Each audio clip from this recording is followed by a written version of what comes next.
नमो तस्से भगवतो अरहतो सम्मा सम्बुद्धस्से नमो तस्से भगवतो अरहतो सम्मा सम्बुद्धस्से नमो तस्से भगवतो अरहतो सम्मा सम्बुद्धस्से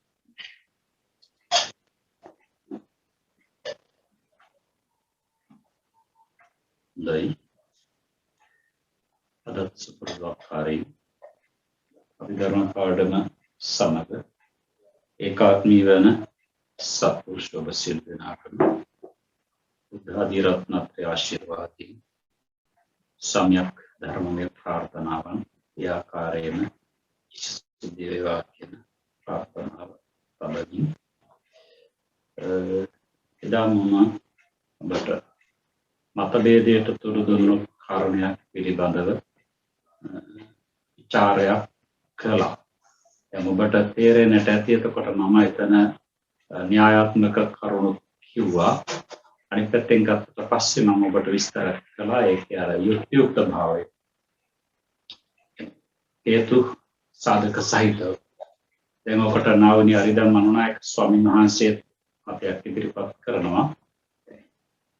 කුසල මූල කියලා තිබුණා. පුණ්‍ය මූල කියලා දෙයක් තියෙනවා. ළඟට උළුමාත් අභිධර්ම පිටකේ කොයිම තැනකවත් තියෙනවද පුණ්‍ය කියන වචනේ? කුසාසිත 21යි තියෙන්නේ. ඒතර කුසාසිත 21 කියනකොට ආය පුණ්‍යසිත කියලා ඥාතියක් තියෙද කියලා අහනවා. ඒ නිසා ඒවා කලින් කාලට පහළ වෙන සිතළු වෙන්නට ඕනේ. තවද මම හිතනවා දැන් අර සමහරලාට කෙනෙක් හිතනවා ඇති දැන් ඔය මට හිතෙන විදිහට දැන් මෙහෙමද කියලා. ඒ කියන්නේ දැන් අපි කුසලයක් කරනකොට සම්පූර්ණයෙන්ම හිත ගැන පූර්ණ අවධානයෙන් යුතුව කරනකොට එක කුසලයක් විදිහට ඒක නිර්වාණගාමී විදිහට අලෝභාදයේ සමූලච චේතනා සහිතවම කරන විදිහට හැඳින්වීම කුසලයේ කියලා. එහෙම අවධානයකින් තොරව කරන ඒවා පින් කියලා. එහෙම හඳුන්වන්නට බෑ. මොකද චේතනහම් බික්කවේ කම්මං වදාමි කියලා දේශනා කළා නම් චේතනාව ලෝභ ද්වේෂ මොහත් එක්කලා නම් ගැලපිලා තියෙන එතන පිනක්වත් කුසලයක්වත් මොකක්වත් නැහැ. අපි දානයක් කරනකොට මොනතරම් කාලය ධනෙ සමය වැය කළත් ඒ පින්කමෙල්ල කරලා අලෝභ ද්වේෂ මොහ උල්ලේච චේතනා පහල කරන්න බැරි නම් එතන කිසිම කුසල චේතනාවක් නැහැ. එතන අලෝභ ද්වේෂ මොහ වැඩ කරලා නැහැ. තුන්යම් රාත්‍රියක අපි පිරිත් කියන කලබලෙන් නම් මනස වික්ෂිප්තයි නම් දේශක ශ්‍රාවකයන් වහන්සේලා මනස ගැන අවධානයක් නැත්නම් එක කුසල හිත වීතියක්වත් එක කුසල චේතනාවක්වත් වැඩ කරලා නැහැ. මේ කතා සමහරට ආందోලනයට තුඩු දෙන්නට පුළුවන්. එක කුසල චේතනාවක්වත් වැඩ කරලා නැත්නම් එතන කිසිම ආශිර්වාදයක් ලැබෙන්නේ නැහැ. කිසිම ආශිර්වාදයක් ධර්මානුකූලව නම් ලැබෙන්නේ නැහැ. බෝධි පූජාවක් තියන්න අපි යනවා. එතකොට පන්සිලුත් ගන්නවා. ගාථාත් කියනවා. පිරිතුත් කියනවා. අපිත් අනුශාසනා කරනවා. අලෝභ ද්වේෂ මොහොලේ චේතනාව වැඩ කරලා නැත්තම් එක කුසල චේතනාවක්වත් එක පිනක්වත් සිද්ධ වෙලා නැහැ. ඒ නිසා ව්‍යාජ සෑහීමක් ලබන්නට කුසල කියලා කියන්නේ අර විදියට හිත සම්පූර්ණයෙන්ම අලෝභ ද්වේෂ මොහත් එක්කලා ඒකාත්මී කරලා වැඩ කරන චේතනා පින් කියලා කියන්නේ එහෙම අවධානයක් නැතුව නිකන් ගිහිල්ලා බොමලුවේ හැමදුවා බෝධි පූජාව තිබ්බා සර්වරාත්‍රික පිළිත් කිව්වා හිතේ අවධානයක් අර විදියට සතිය සමග යෙදුනේ නැහැ ඒවා පින් එහෙම කොහෙවත් ඉගෙනීමක් නැහැ ඔය කුසලවල වට්ටගාමී විවට්ටගාමී කියලා අවස්ථාවක් නම් තියෙනවා ඒ කියන්නේ සාංශාරික සැප ලෞකික සැප ලබා දෙන කුසල ලෝකෝත්තර සැප පිණිස හේතු වෙන කුසල කියලා එහෙම දෙවර්ගයක් නම් තියෙනවා. ඉතින් අපි නිදර්ශනයක් වශයෙන් ගත්තොත් අර සහෝදරයෝ දෙන්නේ උපූජා කළා. එතකොට බාල සහෝදරයානේ කඩාගෙන ආවේ. එතකොට අර පස්සේ බුදුරජාණන් වහන්සේට මගදී එක පූජා කළා. එතකොට තමන්ගේ වැඩිහිටි සහෝදරයාට ගෙන ආපු එකත් පූජා කළා. අයියා සල්ලි දෙනවා. පින් ගැන හිතුවොත් පින් අනුමෝදන් වෙන්න සලස්සනවා. එතකොට වැඩිහිටි සහෝදරතුමාට ඇවිල්ලා මේ සිද්ධිය කීව මුලින් ඉඳලා ළඟට යනකල් පස්සේ බුදුරජාණන් වහන්සේ පිළිගත්තු ආකාරය ළඟට ගන්ධමාදන පර්වතයේට අහසින් වැඩපු ආකාරය සිසුපස්සේ බුදුරජාණන් වහන්සේලා සමග ඒ වළඳපු ආකාරයේ සියල්ලම කිව්වා. ඒ කීවට පස්සේ ඒ වැඩිහිටි සහෝදරයා මේ කුසලයේ ඒකාන්තයෙන් මට ඉතා ඉක්මනින්ම නිවන් අවබෝධ කර ගැනීමට මගේ කෙලෙස් දුරු කර ගැනීමට උපකාර වේවා කියලා හිතුවා. එතකොට එතුමාට ඒ දාණය විවට්ටගාමී කුසලයක්. හැබැයි අනික් සියතින් පූජා කරපු සහෝදරයාට කල්පාන්තර ගණන බුද්ධාන්තර ගණනාවක් කියලා නිවන් අවබෝධ වුණේ. එතකොට ඒක එයාට වට්ටගාමී කුසලයක් වෙලා තියෙනවා. විවට්ටගාමී කුසලයකොත් වෙලා තියෙනවා. ඒ ඔන්න ඔහම ප්‍රභේදයක් මිසක කොහෙවත් නැහැ. පින් කියලා කියන්නේ සසර සැප ලබා දෙන, කුසල කියලා කියන්නේ නිවන් ලබා දෙන එහෙම දේශනාවක් නැහැ. කිසිම දේශනාවක් නැහැ. දැන් සමහර උදවිය ගන්නවා අර මහා බෝසතාණන් වහන්සේ බොමැඩදී අනුමත්තේන විපුඤ්ඤේන අත්තෝ මයිහං නවිජ්ජති කියලා ඒ වගේ පාට ගන්නවා. ස්වල්ප මාත්‍රෝ පිනකින් මට වැඩක් නැහැ කියලා. ඒ හරි. උන්වහන්සේට ඕනේ මහ පිනක්. මොකද්ද? සෝවාන්, සකෘදාගාමි, අනාගාමි, අරහත්. ඒ පින් අවශ්‍ය. සෝවාන් මාර්ගඥාන කුසලය. සෝවාන් මාර්ගඥාන පින. සකෘදාගාමි මාර්ගඥාන කුසලය. සකෘදාගාමි මාර්ගඥාන පින. අනාගාමි මාර්ගඥාන කුසලය. අනාගාමි මාර්ගඥාන පින. අරහත් මාර්ගඥාන කුසලය. අරහත් මාර්ගඥාන පින. අනේමයි. අදයන් පුණාතේති පුඤ්ඤං කියලා කියන්නේ. සිත පිනා යනවා. ඕ පවනේ. පිරිසුදු කිරීම මාර්ගයේ පූ ධාතුව. එතකොට එහෙම ගත්තට පස්සේ හිත පිරිසුදු කරනවනේ. ඉතින් කෙලෙස් තදංග විස්කම්බන සමුච්ඡේද වශයෙන් ඉවත් කරනවා නම් ඒක කුසලය. එයි කුසසංකාතේ පාපකේ අකුසලයේ ධම්මේ සලයන්ති චලයන්ති කම්පෙන්ති විදංසෙන්ති इति කුසල. ලාමකෝ කුසලයේ අකුසලයේ පාප ධර්මයේ කපලා දානවා. කුසතනකින් අතක් කැපෙනවා වාගේ. කුසතන දැල්ලකින් කොලේකින්. ඒ වගේ ලාමක අකුසල චේතනා රාග ආදී මුල් කරගෙන පහළ වෙන කපලා දානවා. ඒ කුසල් සැලීමටපත් කරනවා, කම්පණයටපත් කරනවා, විද්වංසනය කරනවා. ඒ නිසා කුසල් කියලා. හදයන් පුණාතිති පුඤ්ඤං. එතකොට කියනවා හිත සතුටු කරවන නිසා පින කියලා කියනවා. එතකොට සතුටු කරනකොට මෙතන කියන්නේ පූ පවණේ පවිත්‍ර කිරීම මාර්ගය. එතකොට හිත පිරිසුදු කරනවා කියනවා. එතකොට පිරිසුදු කිරීමයි ඉවත් කරලා දානවා කියන්නේ දෙකක්ද? දැන් කිලුටු දෙයක් තියෙන අසුචි ගොඩක් තියෙනවා. අපි එතන කිලුටු ටික අයින් කරලා දානවා. තිබුතනින් ඉවත් කරලා දානවා. එතකොට එතන පිරිසුදු වෙන්නේ නැද්ද? එතකොට තිබුතනින් යම් කිසි දෙයක් ඉවත් කරනවා ජරාවක් එතන පිරිසුදු වෙනවා. පෙරපසු නොවි සිද්ධ වෙන දෙයක්. එදා මම ඔබට කිව්වා. ඒ නිසා එහෙම තමයි ඒක ගන්න තියෙන්නේ. ඒ කියන්නේ අපි හිතලා සමහර සිතලු අරගෙන එහෙම තියනවා. දැන් හරියට අර මේ ආගම කියන එක බුද්ධ ආගමට බුද්ධ ධර්මයට අදාළ නැහැ කියලා ගන්නවනේ. ආගම කියන්නේ කතෝලික ආගම ආගම්කාරයෝ කොච්චර ලාමක විග්‍රහයක් දොය කරන්නේ ආගම්කාරයෝ කියලා. ඒ නිසා අපට ආදාළ නැහැ. ඔය ඉතින් ඔය ගමේ ගොඩේ මන්ද බුද්ධික ඇතම් මිනිස්සු කියලා තියෙන කතාවක් ආගම්කාරය කියලා. ඒක භාෂා විශේෂඥයෝ කියපු කතාවකුත් නෙවෙයි. විද්‍යාර්ථීන් කියපු කතාවකුත් නෙවෙයි. ව්‍යාකරණඥයෝ කියපු කතාවකුත් නෙවෙයි.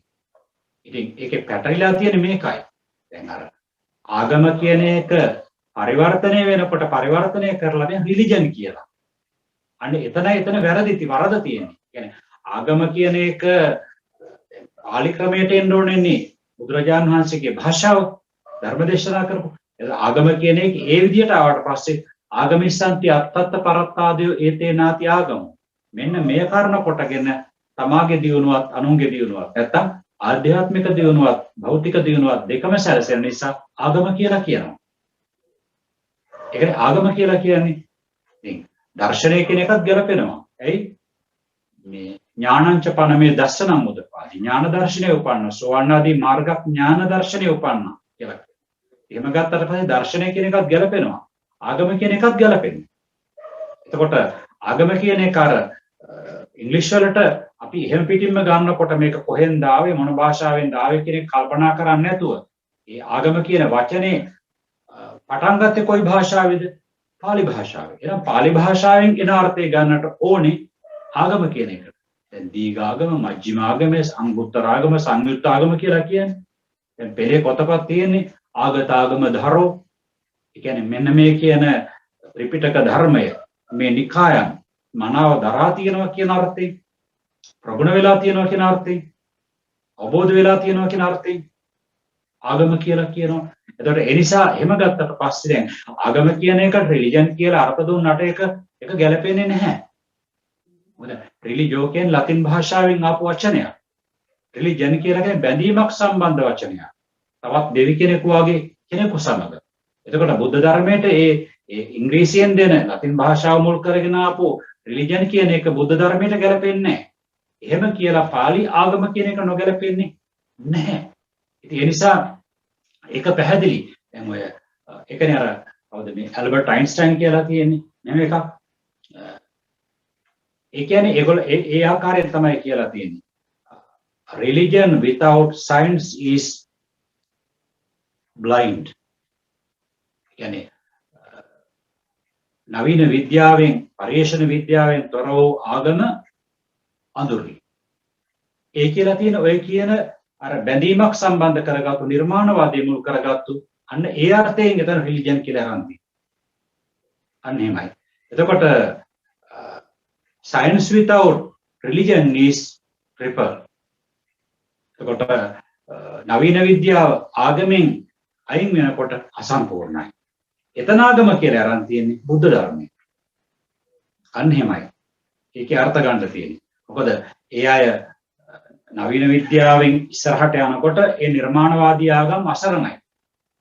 බොහොම දුර්වලයි. අභියෝග වෙන්නට බෑ ඒ ආගම් වලට. හැබැයි දැන් මෙතනදී එහෙනම් එතකොට ඒක කියලා අනිත් පැත්තට මේ විද්‍යාව ඉස්සරහට යනකොට ආගම නැතුව යනකොට අඳුරුයි අංග අසම්පූර්ණයි කියන්න ඕනේ නෑනේ. එතකොට ඒ ආගම කියන එක පාවිච්චි වෙලා තියෙන්නේ මේ සැබෑ පාලි වචනේ සම්බන්ධ කරගෙන. නිසා භාෂාවක් පිළිබඳව ගවේෂණයකින් තොරව එහෙම මහා ගවේෂකයෙක් කියන එක නෙමෙයි අදහස් කරන්නේ. නමුත් අපි අර නිතරම විමසුම් ඇසින් ඉන්න ගතියක් අපට තියෙනවා. ඒ නිසා තමයි මා කියන්නේ එතකොට මේ ආගම කියන එක රිලිජන් කියලා ගත්තොත් බුද්ධ ධර්මයට ගැලපෙන්නේ නැහැ තමයි.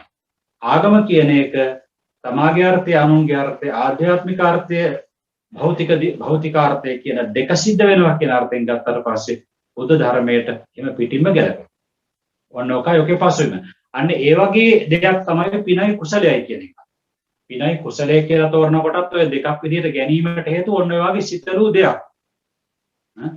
ඒක සිතලු දෙයක්. ඒ නිසා සිතලුවක්.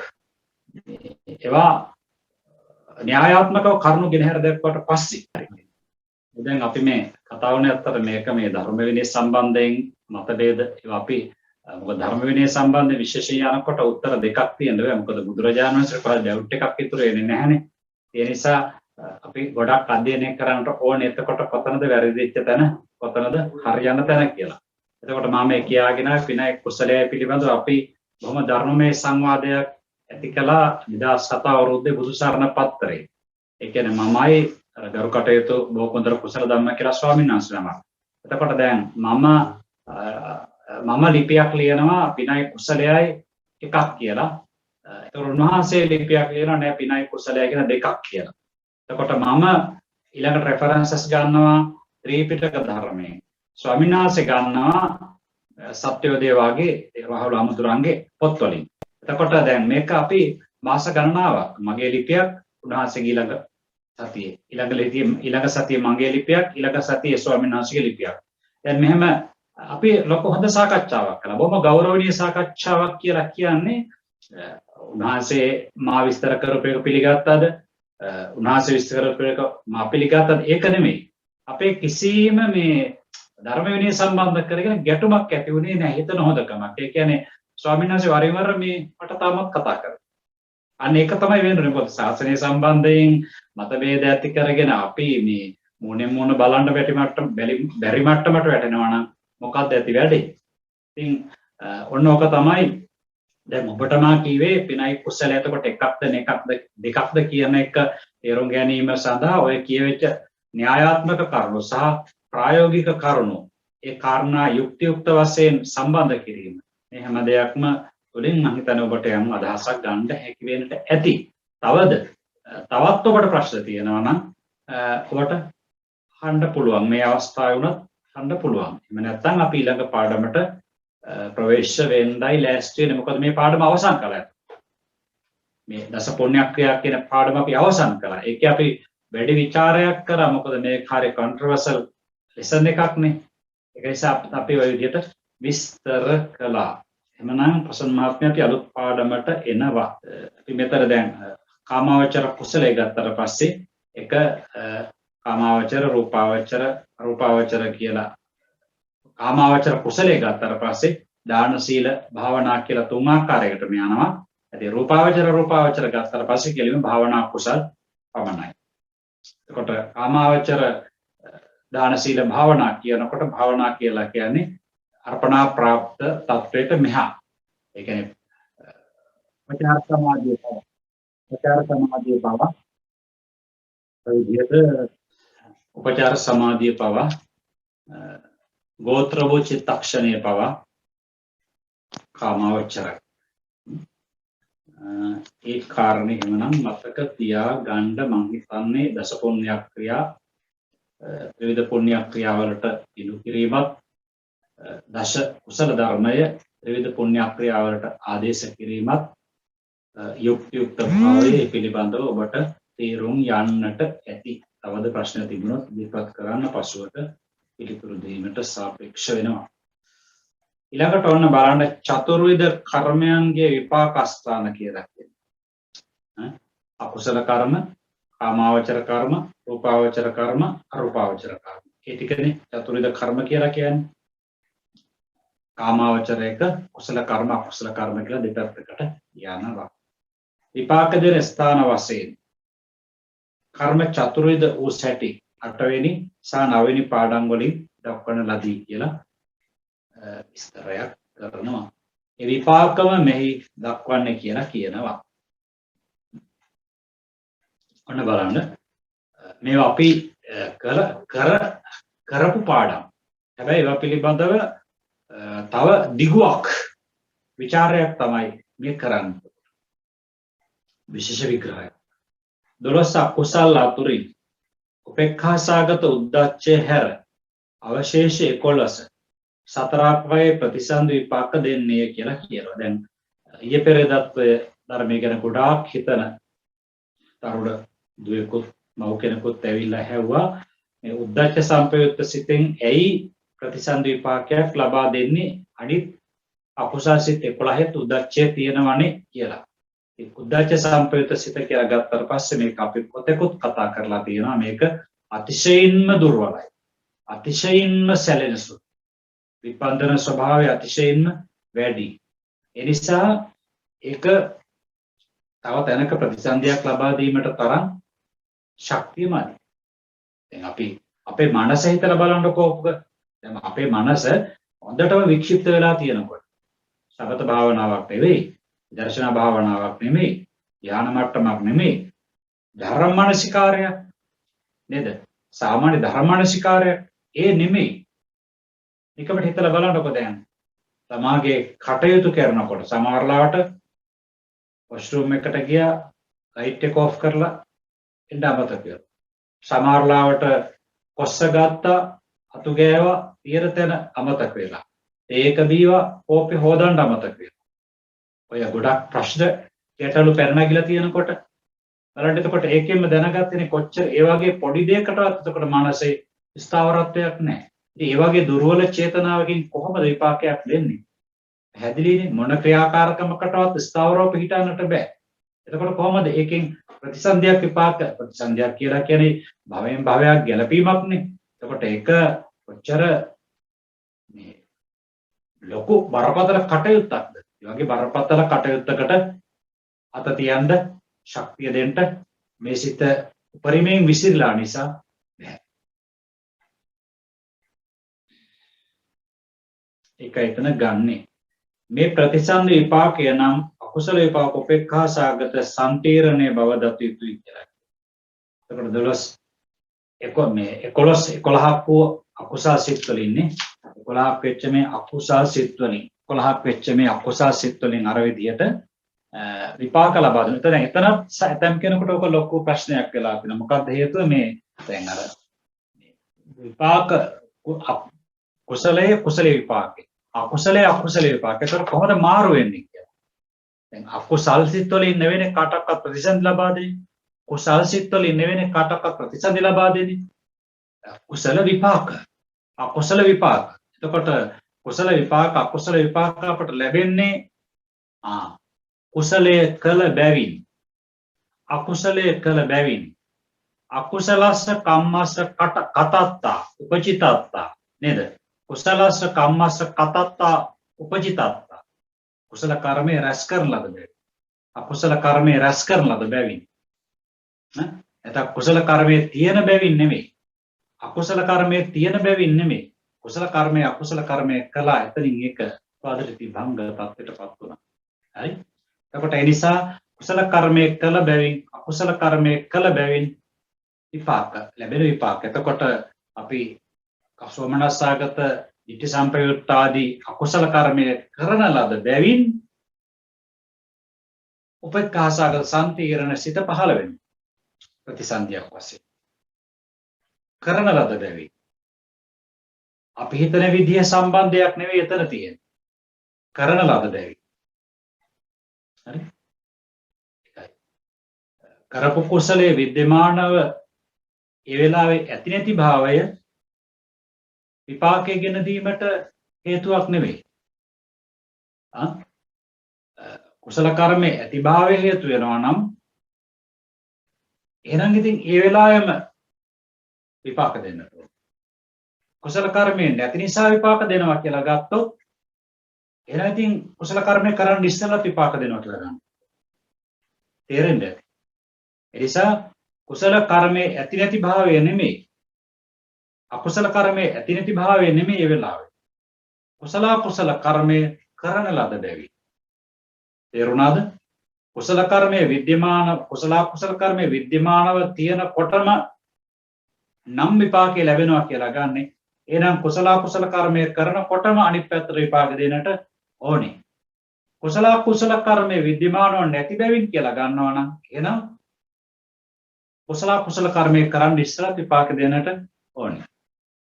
මම හිතන්නේ තේරෙන්නට ඇති. ඒ නිසා කුසල කර්මයේ විද්‍යමාන ඇතිභාවයේ නැතිභාවයේ නිවිතර ගලපන්නේ. කුසල කර්මයේ කරන ලද බැවින් රැස් කරන ලද බැවින් මෙන්න මේ කියන ප්‍රතිසන්දි විපාක ප්‍රවෘත්ති විපාක ලැබෙන්නේ. උද්දච්ච චිත්තය ප්‍රතිසන්දි විපාක නොදෙන්නේ එහි ප්‍රතිසන්දි දීමේ ශක්තිය නැති බැවින්.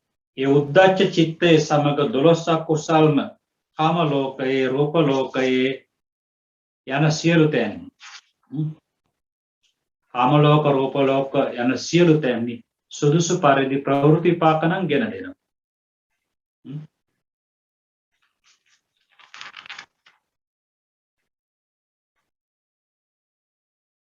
දැන් එතකොට කාම ලෝකය නම් අපට ගැටලුවක් නැහැ. ඉතින් නේද? කාම ලෝකයේ ගත්තොත් ඉතින් සතර ආපායෝත්පත්ති ඉඳලාම මනුලොව දෙව්ලොව නොයේ කායික පීඩා මානසික පීඩා එනකොට 90ක් විතර තියෙන සම්බන්ධය තියෙන කරපු අකුසලයන්. කුසල විපාක. එතකොට ඔබට කල්පනා වුණොත් දැන් රූපාවචර බ්‍රහ්ම ලෝක වලටත් ඒක බලපානවා කියනවනේ. එතකොට රූපාවචර බ්‍රහ්ම ලෝක වල කොහොමද එතකොට ගැලපෙන්නේ? රූපාවචර බ්‍රහ්ම ලෝක වලත් රූපාවචර බ්‍රහ්මයින්ට නරක රූප නරක ශබ්ද ආදී අසන්ට දකින්න ලැබෙනවනේ. එතකොට ඒක යාට අකුසල විපාකයක්. හැබැයි ඒක අකුසල විපාකයක් වුණාට අපට වාගේ දෙවියන්ට වාගේ ඒක එල්ල කරලා හිතේ ගැටීම් සිත් පහළ වෙනවා. එයි බ්‍රහ්ම ලෝකයේ ද්වේෂය පහළ නොවන නිසා. එළීම ඇති වෙන්නට පුළුවන්. එළීම ඇති වෙන්නට පුළුවන්. පුළුවන් දැන් බක බ්‍රහ්මයා බුදුරජාණන් වහන්සේ වඩිනකොට මෙහි එන්න මෙහි සදාකාලිකයි මෙහි එන්න කියලා කතා කරේ. ඉතින් ditthi sampayutta ලෝභ සිත්නේ එතකොට පහළ වුණේ.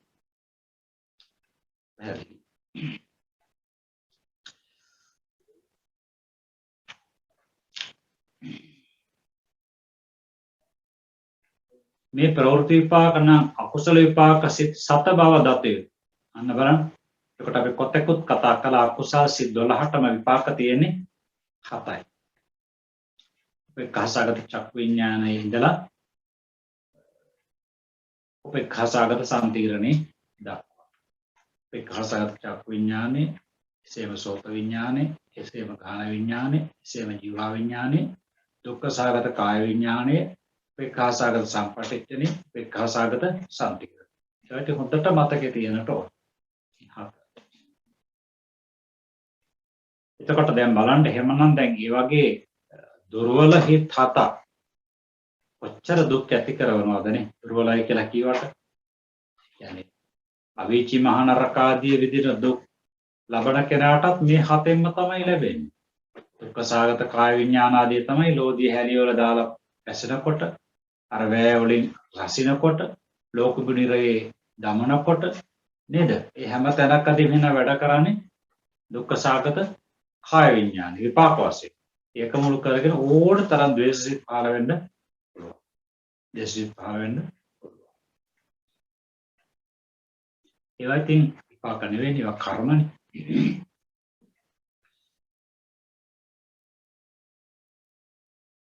මේකේ සතර අපායේ වේවා, සප්තකාම ස්වර්ගයේ වේවා, රූප ලෝකයේ වේවා. සතර අපායේ නරක ආදී සතර අපායේ වෙන්නත් පුළුවන්. සප්තකාම ස්වර්ගයේ ඒ කියන්නේ මනුලෝකය දිව්‍ය ලෝක 6යි කියන 6යි. රූප ලෝකයේ එකට රූපාවචර බ්‍රහ්ම ලෝක 15යි නෙගන්නේ නේද? බ්‍රහ්ම පාරිසජ්ජ, බ්‍රහ්ම පුරෝහිත, මහා බ්‍රහ්ම, පරිත්තාබ, අපමානාබ, ආභාසක, පරිත්ත සුභ, අපමාන සුභ, සුභ කියන 9යි.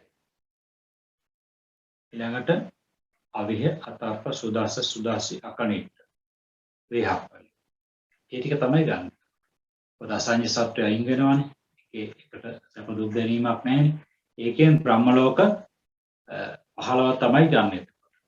ඒ රූප ලෝකයේ කියනකොට අනිෂ්ඨාරම්මණයෙන් වදින චක්කු විඥාන ආදී අකුසල විපාකමයි කියලා කියනවා කාටද නේද? එතකොට බ්‍රහ්මයින්ට 15 බ්‍රහ්මයින්ට වුණත් නරක රූපාදියක් දකින්න ලැබුණා නම් ඒක එහෙම තමයි. අකුසල විපාකයක්මයි චක්කු විඥානය පහළ වෙන්නේ. යම් සත්‍යයකට යම් ප්‍රසාද රූපයක් නොපිහිටියේ නම් ඒ අනුව මේ විපාකසිත නොලැබෙන බැවින් සුදුසු පරිදි කිව එක තමයි. ඒක අපි ගත්තොත් බ්‍රහ්ම ලෝකේ ඉන්න බ්‍රහ්මයට ගාහන ජීවා කාය නැහැනේ. එතකොට නරක ගන්ධ, නරක රස, නරක ස්පර්ශ. බ්‍රහ්මේකට දැනෙන්නේ නැහැ. මොකද ඒ ප්‍රසාද රූප නැහැ. ගාහන ප්‍රසාදේ, ජීවා ප්‍රසාදේ, කාය ප්‍රසාදේ නැහැ. එතකොට ගාහනංච පටිච්ච ගන්ධේච උප්පජ්ජති ගාහන විඥානං. එතකොට ගාහන ප්‍රසාදය අවශ්‍යයි, ගන්ධය අවශ්‍යයි, ඊට පස්සේ තමයි ගාහන විඥාන සිත්. ජීවාවටත් එහෙම සම්බන්ධ කරලා ගන්නවා, කාය එනත් එහෙම සම්බන්ධ කරලා ගන්නවා. එහෙම තමයි එතනදී එන්නේ. එතකොට දැන් අපි ඔබට මෙහෙම වුණොත් දැන් එක පොඩි ස්වාමීන් වහන්සේ නමක් අහපු කාරණයක්. දැන් බ්‍රහ්මයෙක් වාගේ යම් තැනක යනකොට මොකක් හරි වැදුනොත් එතකොට බ්‍රහ්මයා වාල වෙන්නේ නැද්ද? කාය ප්‍රසාදේ නැහැ. එතකොට බ්‍රහ්මයාට දැනෙන්නේ නැත්නම් එහෙම වෙන්නේ නැද්ද? බ්‍රහ්මය හැප්පෙන්නේ නැහැ කොහෙද? තේරුණාද? බ්‍රහ්මය කොහෙවත් හැප්පෙන්නේ නැහැ. මොකද බ්‍රහ්මයෙන්ට යන්න පුළුවන් ඕනම දෙයක් විනිවිද. ගස්ගල් පර්වත විනිවිදව යන්න.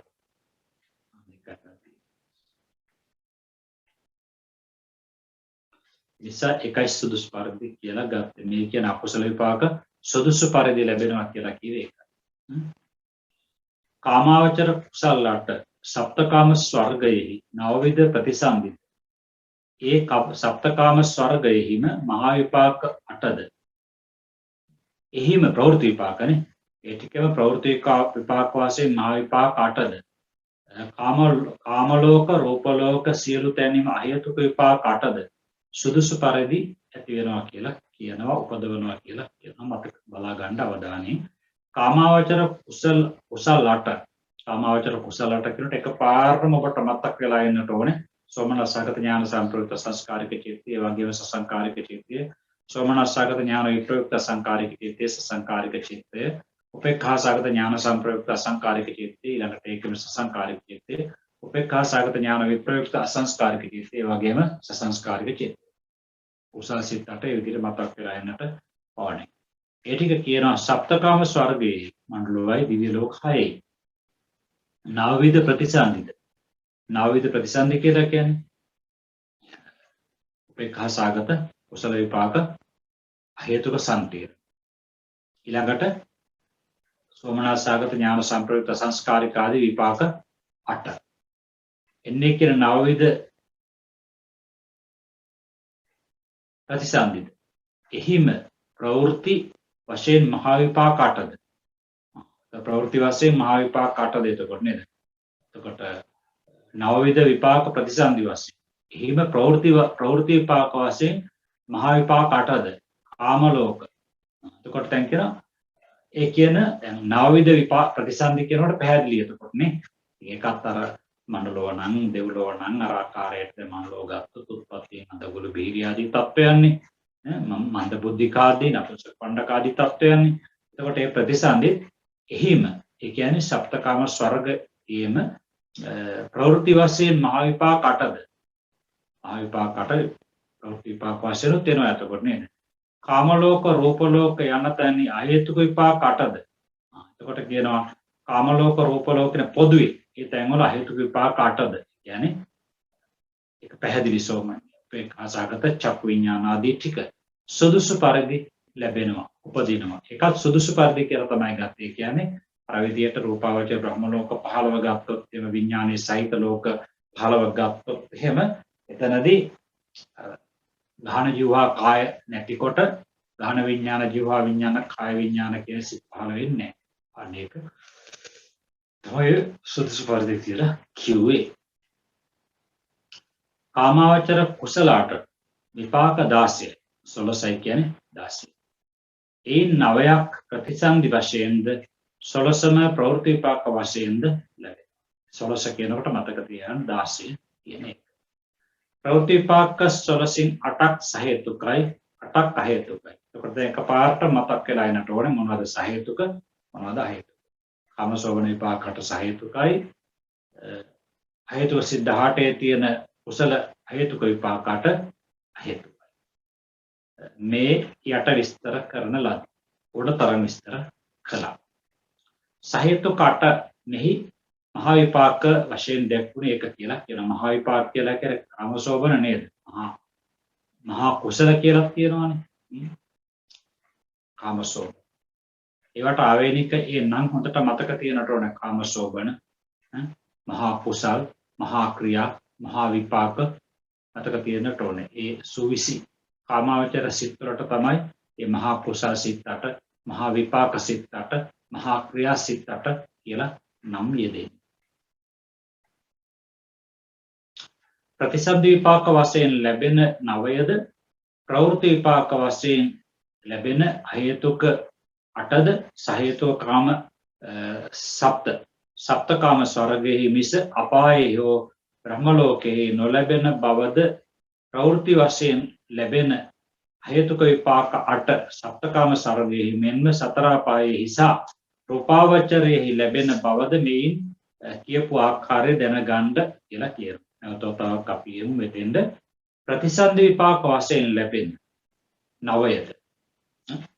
එන මහා විපාක 8යි හේතුක සම්තිරණේ. ප්‍රවෘත්ති විපාක වශයෙන් ලැබෙන සහේතුක 8ද. ප්‍රවෘත්ති කාලයේදී ලැබෙන සහේතුක විපාක 8 සප්තකාම සර්ගයේ මිස අපායෙහි ලැබෙන්නේ නැහැ කියලා කියනවා. සහේතුක විපාක 8 ලැබෙන්නේ නැහැ. බ්‍රහ්ම ලෝකයේ ලැබෙන්නේ නැහැ කියලා දැනගන්න කියලා කියනවා. ප්‍රවෘත්ති වශයෙන් ලැබෙන අහේතුක විපාක 8 සප්තකාම සර්ගයේද සර්ගයේ මෙන්ව සතර අපායයි. ඒක පැහැදිලි. ඒක ගැන කතා අමුතුවෙන් කියන්න දෙයක් නැහැ නේද? ප්‍රිය රූප ප්‍රිය ශබ්ද ආදී වෙනකොට ඒ අහේතුක විපාක ටික වැඩ කරනවානේ. උපේක්ඛාසගත චක්කු විඥාන ආදී ඒක සතර අපායේ වැඩ කරනවා. දැන් මහා මුගලන් ස්වාමීන් වහන්සේලා හැම වඩිනකොට අපායේ නිර්සතුන්ට සතුට ඇති වෙනවා කියලා සඳහන් වෙන්නේ. රූපාවචර ඒ තැන්වලත් ලැබෙන සුදුසු පරිදි නේද? රූපාවචර ලෝකයේදී ඉතින් කොනතරම් බ්‍රහ්මයෝ බණ අහන්න එනවා, බුදුන් දකින්නවා. ඒ සදාහනේ බ්‍රහ්මයන්ට චක්කුසෝත කියන ප්‍රසාද රූප දෙක හිටන්නේ. අනිත් අපි හිතන්නේ නැහැනේ. මොකද ගාන ජීවා කාය කියන්නේ කෙලීම කාමාස්වාදයෙන් කරලාම ලැබෙන ප්‍රසාද රූප. කවර සත්‍යයකට හෝ ඉෂ්ඨාරම්මණයෙන් ලැබෙන චක්කු විඥානාදිය කුසල විපාකයි කියලා කියනවා. බ්‍රහ්ම ලෝකයේ සත්‍යයටද මනුලෝක ආදී සුගති කාම සුගති කියන සත්‍යයටද අවිච්ඡාදී ඉන්න සත්‍යයට උනත් ඒක කුසල විපාකමයි කියලා කියන. එතකොට ඉෂ්ඨාරම්මණය තෝරා ගන්න ආකාරය අපි නොයෙකුත් අවස්ථාවල කියලා දුන්නානේ. ඉෂ්ඨාරම්මණය කියවට උරාට අසුචි ප්‍රියයි කියලා ඒක යාට අසුචි අරමුණ රූපාරම්මණය ඒකේ ගන්ධාරම්මණය ඒක යාට ප්‍රියයි කියලා ඒක යාට කුසල විපාකයක් නෙවෙයි. ඒක යා කරලා තියෙන බරපතල අකුසල කර්මත් එක්කලා ඒක ප්‍රිය වෙලා එපමණක් නෙවෙයි. ඉතින් මිනිස්සෙන්ටත් එහෙමනේ. මම කොච්චරක් කතා කරලා තියෙනවනේ. දැන් මිනිස්සෙන්ටත් ඒ වගේ දැන් අපි ගත්තොත් එහෙම දැන් අපි කියමුකෝ ඇඳුමක් කියනකො ඇතම් කෙනෙකුට ඒක බොහොම එයා ප්‍රියයි. හැබැයි ඒක තව කෙනෙකුට හරි අප්‍රියයි. දැන් ගියක් දොරක් කියනකො ඇතම් කෙනෙකුට ඒක සමහරට එක එක මිශ්‍ර සංකරණ මානු තමයි ගන්න. මම ඔබට පදටම නිදසුන් ගත්තේ මේ ඇත්තට බෞද්ධ විහාරස්ථානක් නෙවෙයි. අනිකොත් Hindu ඉස්ලාම් මේ ඒ ආයතනක් නෙවෙයි. මම ඔබට විතරම කියලා කියනවා කතෝලික පල්ලි ගන්න. හැම එකකටම සැලැස්මකට හදලා තියෙන්නේ. මොනතරම් ගම්බදව සකස් වෙලා තිබුණත් ඒ කතෝලික පල්ලියක් දැකපු ගමන් අපිට හිතා ගන්න පුළුවන් මෙන්න කතෝලික පල්ලියක් කියලා. කතෝලික පල්ලියකට කවදාකවත් රැවටෙන්නේ නැහැ මුස්ලිම් පල්ලියක්ද කියලා. කවදාකවත් රැවටෙන්නේ නැහැ කෝවිලක්ද කියලා. නේද? කවදාකවත් විහාරස්ථානයක් කියලා රැවටෙන්නේ නැහැ කතෝලික පල්ලියකට. මොකද හේතුව? ඒක බොහොම උඩට බිත්ති ගිහිල්ලා බොහොම අර වහලක් ගෑවුවත් බොහොම හැඩව නේද? හරි හැඩයි. يعني අර වතුර එහෙම පහසුවෙන් ගලාගෙන යන්න උගක් ආනතව තමයි ඒක හදන්නේ. එතකොට ඒක හරි උසයි ගොඩ නැගි. එතකොට ඒවා ඉතින් අර ජාත්‍යන්තරයේ සැලසුම් සහිතවනේ ඒවා ක්‍රියාත්මක වෙන්නේ රස්තාවත් එක්කනේ. එතකොට ඒවා බොහොම ගහස් කොළන් වවලා පොල් ගස් හරි තවත් ගස් හරි ඊළඟට තනකොළ වවලා ඒක කපලා ඊළඟට ඒ ගොඩ නැගිලි ගාලා තියෙන කලස් බලන්නකො. හරි අර මධ්‍යම ප්‍රඥාට ඒක තේරෙනවා. එතකොට මෙතන නම් හරි පිළිවෙලක් තියෙනවා කියලා අපි කියන්නේ. නේද? කතෝලික ආගම ඇත්තද බොරුද කියන එක වෙනම දෙයක්. නමුත් අපට පේනවනේ කොච්චර ක්‍රමානුකූලවද ගොඩනගලා තියෙන්නේ කියලා. ඉතින් අන්න ඒ නිසා දැන් ඒ වගේ දෙයක් දකින්නකොට කෙනෙකුට පහළ වෙන්නේ කුසල විපාක චක්කු විඤ්ඤාණය. කුසල විපාක චක්කු විඤ්ඤාණය. හඬත් ඒ වගේ තමයිනේ. දැන් හඬ ගන්නකොට දැන් ඇතම් කෙනෙකුට අර දැන් අපි ගත්තොත් පොත්තරෝටි ගානක දිරි ගාන එක දැන් මේ අලුත් සමාජයට ප්‍රියයි ඒක. ඒක ප්‍රියයි මේ ඒක හොඳයි කියලා. මේ ගෑනුත් නොවන පිරිමිත් නොවන හඬින් අඬනවා වගේ සින්දු කියන එක ඒකට හරි ප්‍රියයි. හැබැයි මධ්‍යම ප්‍රඥා ඒකට ප්‍රිය නැහැ. වර්තමාන සමාජයේ අලුත් සමාජය වුණත් ඒවට අප්‍රිය කරන තරුණ පිරිසක් ඉන්නවා. ඒගොල්ලෝ හරි කැමති අර පිරිමි හඬින් ගායනා කරන එහෙම නැත්නම් ගැහණු කියන හඬින් ගායනා කරන අර්ථවත් ගීතයක් ඒගොල්ලෝ ඒකට කැමති. එතකොට ඒක තමයි මධ්‍යම ප්‍රඥාගේ තේරීම. බලන්න කේමදාස මාස්ටර්ගේ සංගීතයක් අරගෙන. ඒ සංගීතයේ පරයායන්න කටක සංගීතයක් හදන්න බැරි වුණානේ. හරි වෙනස්. එතකොට ඒක තුල ලොකු දෙයක් අර يعني අර නිර්මාණාත්මක යමක් විඳ ගැනීමේ හැකියේ විඥාණයේ තියෙන කෙනෙකුට කොච්චර දෙයක් ඒක තුල ඒකේ ශෝකයද ඒකේ රසය විවිධාකාරයි කියන්න බෑ. ඒක වචනයෙන් කියන්න බැරි තරමට හරි වෙනස් එක. අන්න ඒක තමයි මධ්‍යම ප්‍රඥාවේ තේරීම.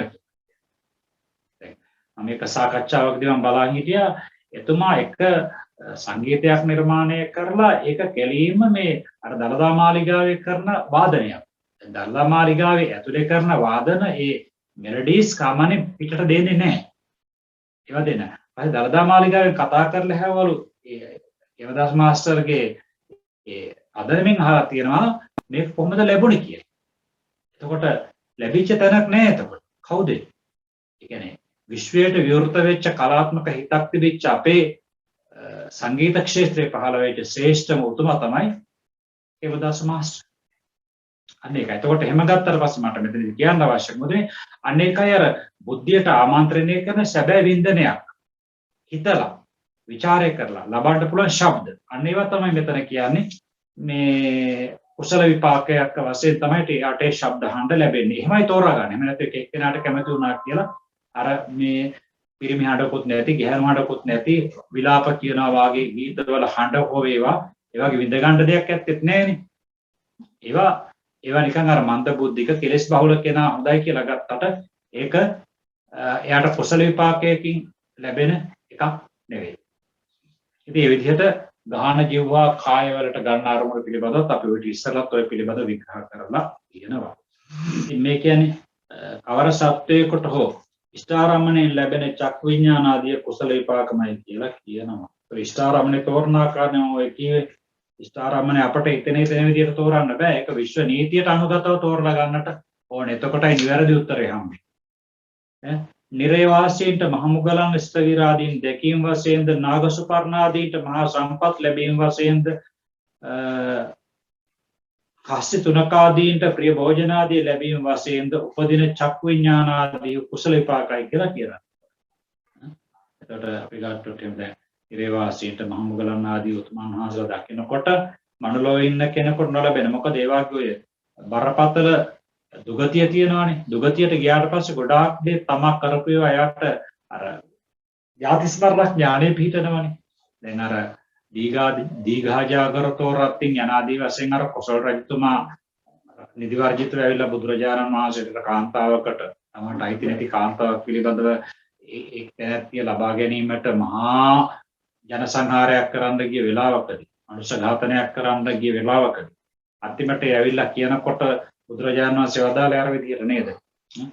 අර සෝ දු ආදී වශයෙන් ශබ්ද ඊපයක් ඇසුවා කියලා කියන්නේ කොසල් රජුරවන්ට අඩනින්දදී අහුණා කියලා. අන්න ඒ වගේ අවස්ථාවලදී ඒතොර අර ඒ වෙලාවේ දැන් උඩට එන්නේ එතකොට අර පාප කර්මයේ තමන් කරපු එක පාපෝච්චාරණය කරන්නේ. එතකොට මේ මුගලන් ආදී මහරහතුන් වහන්සේලා වඩිනකොට උන්වහන්සේ නිරේ සත්‍යය දන්නවනේ තමාට වැරදුනා තමන් මේ වැරදි කරලා තියෙනවා දැන් මණ්ඩලෝට ආවට පස්සේ ගොඩක් වෙලාවට කෙනෙකුට අමතක වෙනවානේ. යාතිස්මරණ ඥානය කලාතුරකින් කෙනෙකුට පිහිටනවා. ඒකත් පුංචි කාලේ පිහිටනවා. පස්සේ නැති වෙලා යනවා කෙලසුත් එක්ක. ඉතින් අභිඥා ලබා ගත්තොත් පූර්ව නිවාස ආදී එහෙමයි කීදෙනාද සමාජයක ඉන්නේ. නමුත් අර දෙව්ලොවට ගියායත් කල්පනා කරලා බලන්න මෙතෙන් දෙන්න මා කරපු කුසලයේ කුමක්ද කියලා නේද? මට කුණ්ඩලි මණ්ඩුක දිව්‍ය පුත්‍රයා ඔය පොතේ චරිත තියෙනවානේ. සිහි කරලා බැලීමේ හැකියාව තියෙන ස්වභාවයෙන් ඒ කියන අභිඥා පිහිටනවා. දිබ්බ චක්කු දිබ්බ සෝත ආදී වශයෙන් පිහිටනවා. ඊළඟට අර දුගතියේ ඉන්න උදවියටත් ඒක පිහිටනවා. මොකද හේතුවේ ධර්මතාවානුව විශ්ව නීතියානුව ඒක පිහිටන්නේ යා කරපු කර්මානුකූල කර්ම මෙහෙමයි කියලාට පිහිටන්නේ යාට ඒකෙන් මිදෙන්නට එතනදී හර පාඩමක් ඉගෙන ගන්න. ඒක මේ විශ්වය බැලන්ස් කරන ආකාරය. මේ විශ්වය බැලන්ස් කරන ආකාරය කවුරක්වත් දුගතියෙම හැමදාම ඉන්නේ නැහනේ. කවුරක්වත් සුගතියේ හැමදාම ඉන්නේ. විශ්වය ඒකේ සම්බරතාව රකින්න. ඒකයි මේක නාගසුපර්ණාදීන්ට නාග ගුරුලාදීන්ට මහා සම්පත් ලැබෙනවා පුණ්‍ය මහිමේ. එතකොට අස්තීන්ට සුනකාදීන්ට ප්‍රිය භෝජනාදී නේද? බල්ලෙකුට හොඳ කෑමක් ලැබුණොත් එයා වලිගව නාගෙන ඇවිල්ලා කොච්චර සතුටින් කට්ට දෙකට කාලා දාලා. හස්ති ආදීන්ට අපි කිව්වොත් එහෙනම් අපි එයාට උග්ගහක් දුන්නා කියන්නකො. දැන් පොල් ගොබයක් කනවා වගේ නෙමෙයි හරි සතුටින් කනවානේ. අන්න ඒ වෙතට එයාට උපදින ඒවා දැක්කට පස්සේ චක්කු විඥාන ආදී ඒවා කුසල විපාක. ඊළඟට අපි කියමුකෝ දැන් බල්ලෙකුට වගේ අපි කතා කරනවා කියලා නම කියලානේ. එතකොට එයා දුවගෙන එනවා. එතකොට අර අඬ ගන්නකොට එයාට හරි සතුටුයි. එතකොට කෑමක් දෙන්න තමයි ආදරය කරන්න තමයි මේ කතා කරන්නේ කියලා. එතකොට එයාට අපි කතා කරන එක එනකොට පහළ වෙන සිත් අරගෙන උපේක්ඛා සාගත සෝත විඥාන ඒවා කුසල විපාක. මේ විදිහට අනිත් ඒවා ගාහන ජීවහා කාය වලට සම්බන්ධ කරලා ගන්න. ඔවුන් එහි උපදවාලු අකුසල කර්ම ඉෂ්ට විපාක දීමේ අසමර්ථ බැවිනි කියලා කියනවා. එතකොට බරපතල විදියට නේද? ඔවුන් එහි උපදවාලු අකුසල කර්ම ඉෂ්ට විපාක දීමේ අසමර්ථ බැවිනි කියලා කියනවා.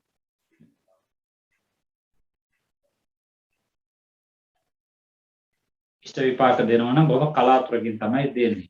අකුසලයන්ට ඉෂ්ට විපාක සුඛ විපාක ඒකාන්තයෙන්ම නැත්තේ කියලා ඒක ඉතින් අපි කොහොමද දන්නවනේ. අකුසලයේ කරනකොට සතුටින් කරාට ආස්වාදයෙන් කළාට ඒක විපාකය දුකයි විශ්ව නීතිය අනුව.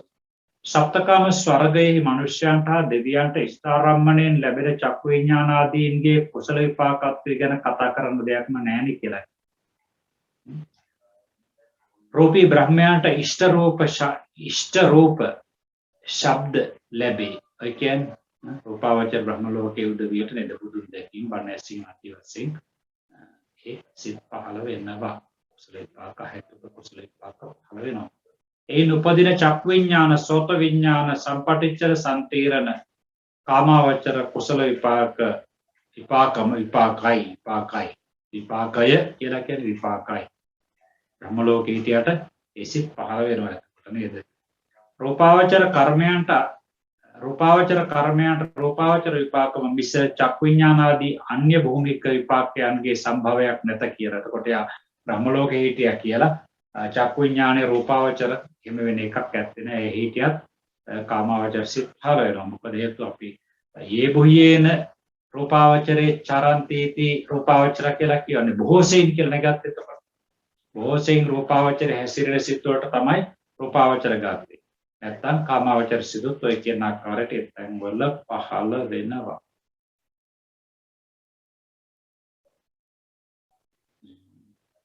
මෙසේ විපාක දෙන කාමාවචර කුසල කර්ම 8 1 16 ක්‍රමය 2 12 ක්‍රමය 3 8 ක්‍රමය කියලා තුන් ආකාරයකින් විපාක දෙනවා කියලා කියනවා. 16 ක්‍රමයකට 12 ක්‍රමයකට 8 ක්‍රමයකට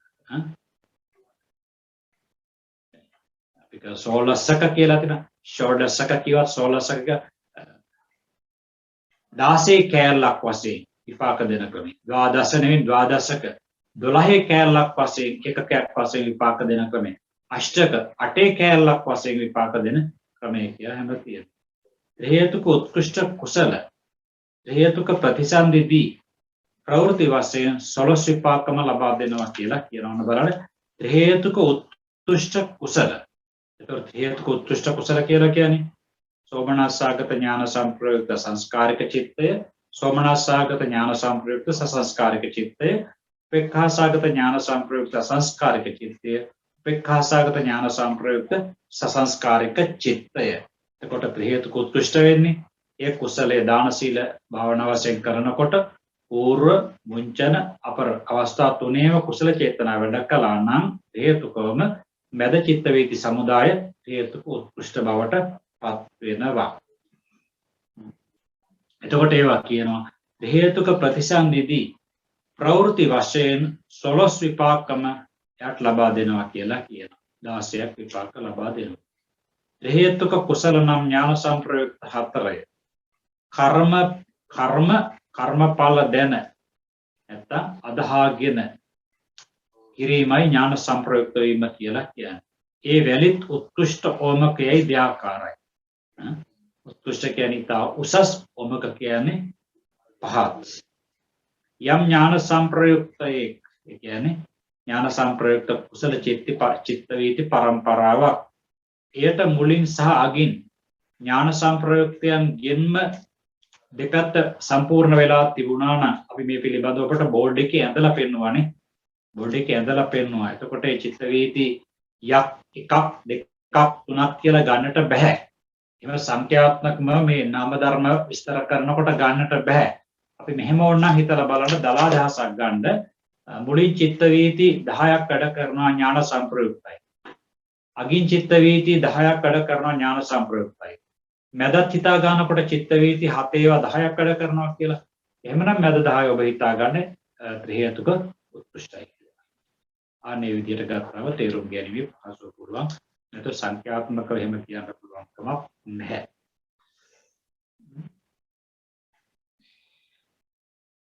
යම් ඥාන සංප්‍රයුක්ත සිත් පරම්පරාවක් එයට මුලින් හා අගින් ඥාන සංප්‍රයුක්ත චිත්ත පරම්පරාවන්ගෙන්ම පිරිවරණ ලද්දේ නම් එවත් මුංචන චේතනාව වගේ මුංචන කියන්නේ ඒ කෙරෙන අවස්ථාව.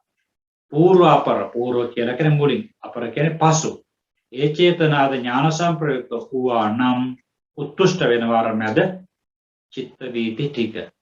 තවද යම් ඥාන සංප්‍රයුක්ත කුසලයක් නීවරණයන්ගෙන් හෝ අත්ුක්කංශනාදීන් කිලිටි නොවි පිරිසිදුව කරන ලද්දේද එයද උත්කෘෂ්ඨ බවට පත් වෙනවා. ඒ කියන්නේ යම් ඥාන සංප්‍රයුක්ත කුසලයක් නීවරණයන් කාමච්ඡන්දාදී නීවරණයන්ගෙන් හෝ අත්ුක්කංශන තමා උසස් කොට දක්වලා 97 කොට දැක්වීම ආදී වශයෙන් එහෙම නොවි හරියටම අවංකව ඒක කළා නම් අනේක උත්කෘෂ්ඨ බවට පත් වෙනවා. ඉතින් ඒකෙත් අර මුල් න්‍යායම තමයි කියන්නේ නේද?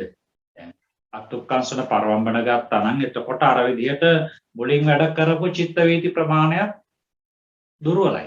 එහෙම නැත්නම් කුසලයේ වැඩ කරන වෙලාවේ කුසල චේතනාත් එක්කලා තමා හුවා දැක්වීමේ චේතනා අනුන් පහත් කොට සැලකීමේ චේතනා වැඩ කරන්නේ. එහෙම වෙන්න බෑනේ. ඒවා අකුසල් කෙලින්.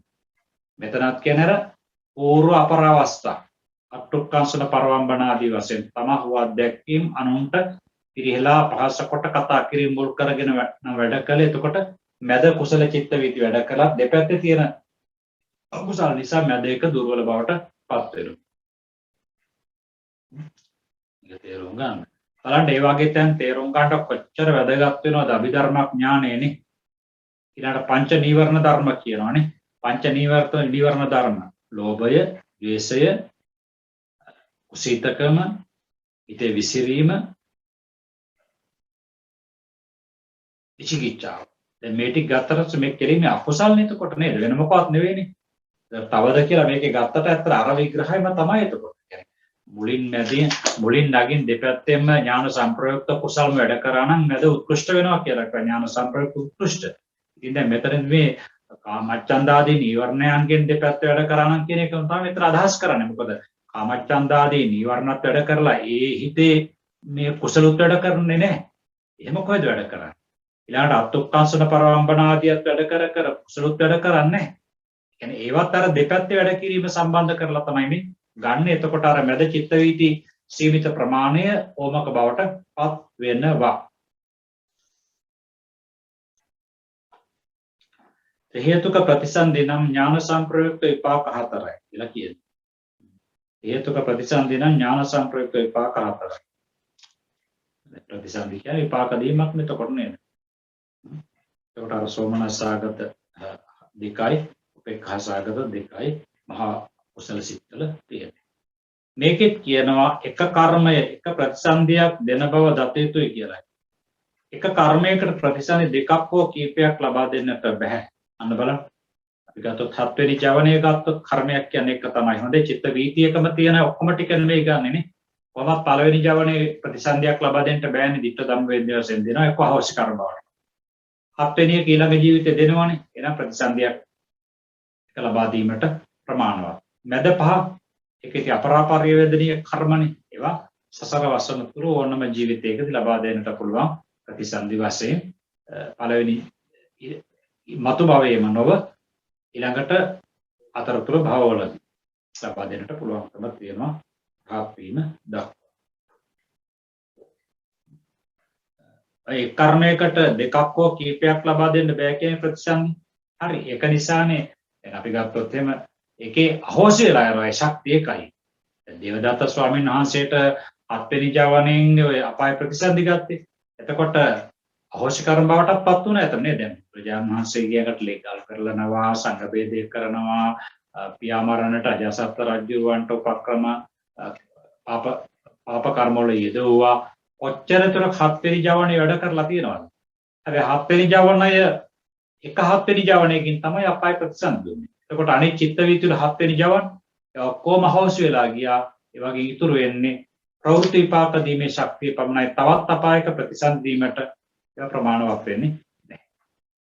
ඒක අහෝසි කර්ම බවට පත් වුණා. හැබැයි ප්‍රවෘත්ති විපාක දීමේ අහෝසි වීමක් නැහැ. ඒක ලබා දෙන ප්‍රතිසන්දි ගත්තට පස්සේ නොඑක ආකාරයේ ලෙඩසනීප ඇතිවීම, නිරතැලීම්, පිළීම්, කායික පීඩා, මානසික පීඩා ඇතිවීමට බලපාන.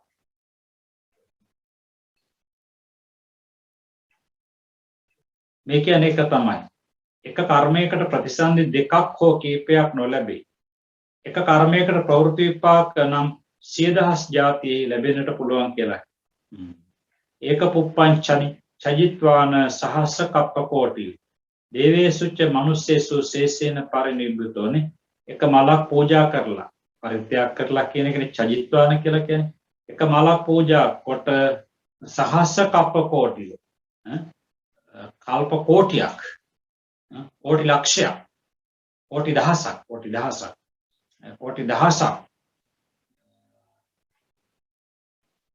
කල්ප කෝටි දහසක් දිව්‍යයන් අතරත් මනුෂ්‍යයන් අතරත් ඉපදුනා සැපවින්දා සේසේන පරිනිබ්බුතෝ ඉතිරියෙන් කියලා කියන්නේ පාරමී කුසලයේ විවට්ටගාමී ශක්තියෙන් රහත් වෙන්නත් හේතු වුණා කියලා කියනවා.